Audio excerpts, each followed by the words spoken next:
He's not here a lot, but this is true. When he's here, there are very tame squirrels on the lot, and they all hang out at Clint's bungalow. He feeds the squirrels, and there's like little peanuts, and they go into his office, they go on the desk and get a peanut and leave, and they're cute. So I started putting a camera just to try to catch a glimpse of Clint. They always see Clint more than because he's like Bigfoot. You kind of hope to get a glimpse of him when he's on the lot. So we have the camera set up now.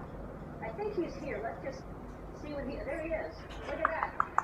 I don't know. Oh, there's the squirrel. That's what I was talking about, that squirrel. Isn't it? Oh, what's he doing?